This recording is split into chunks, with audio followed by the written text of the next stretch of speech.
Vlogalogue. Howdy doody is a show that is no longer on the air. Yes, so today we're talking about where we go to escape, which is, I think, a hard question. Alex mentioned in his video that disconnecting doesn't really do much for him. I don't know if this is angled right. There we go. Maybe. Mentioned that disconnecting from the internet doesn't do much for him. I think it does for me to some extent. Not that I like being able to go out to the internet and get things.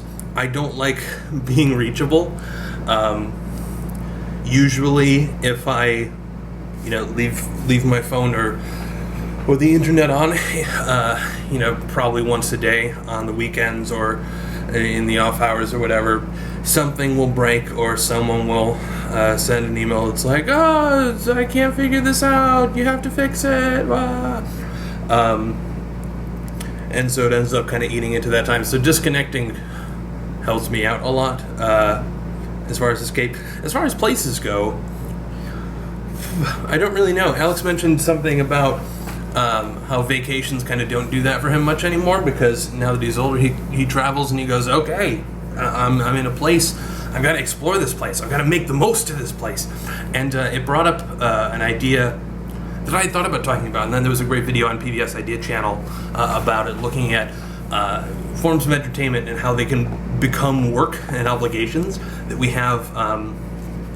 For example, he was talking about how all of his friends are playing a particular video game, and he feels like he has to watch the new Orange is the New Black season, and how there's all this various stuff, and I resonated with that a lot, because it does feel like if you are not up to date on your media, which is off-hours stuff, then it feels like you're kind of failing as a person. There's sort of an expectation of cultural exposure.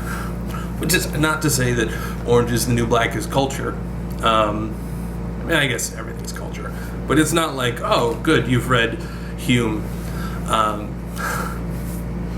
But the point that I was getting to is that it does feel like a lot of the things that we do for relaxation become sort of job-like. And I was trying to figure out why that might be. I ended up, at some point, I came across an article that was talking about why guys quote movies so much. This is something that my siblings do a lot.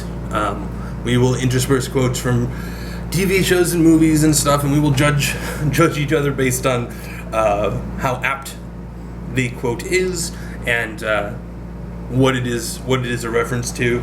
A quote from Star Wars holds a lot more weight than a quote from SpongeBob, unless it is a particularly good. Unless it is a particularly clever SpongeBob episode, I suppose, or the quote really seems to fit the situation. But I was wondering, because I've seen complaints from people, and it was largely women complain about guys or their boyfriends quoting things instead of having serious conversations. Not to get into, gender stuff. But I was looking to see, is this something that is the trend to quote things more of a male-skewed activity? And what I ended up encountering is, I think there was some study that talked about how guys tend to use cultural references as a means of connecting. That if I were to be chatting with someone and I were to drop I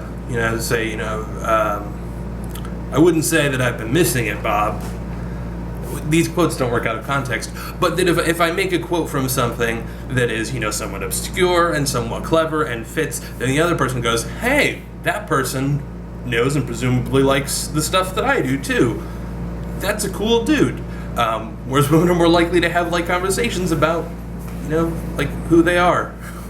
And not rely on just part of dealing with the idea of guys being just emotionally crippled, that we use just kind of gestures to random cultural things as a means of determining the quality of our friends.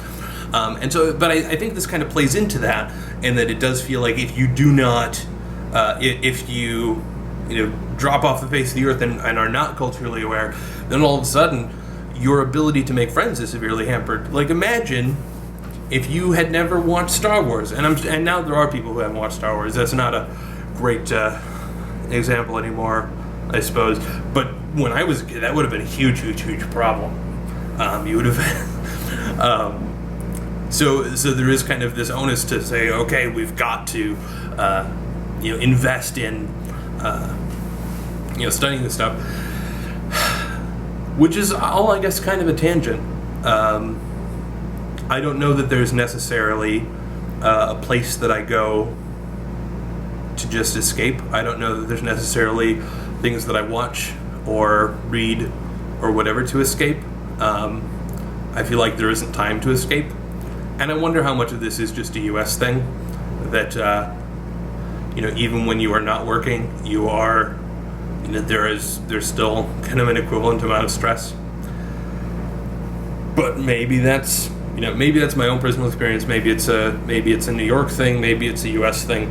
I don't know. I'll be interested to see what other people say, and I will bid you adieu, Vlogalogue. Bye.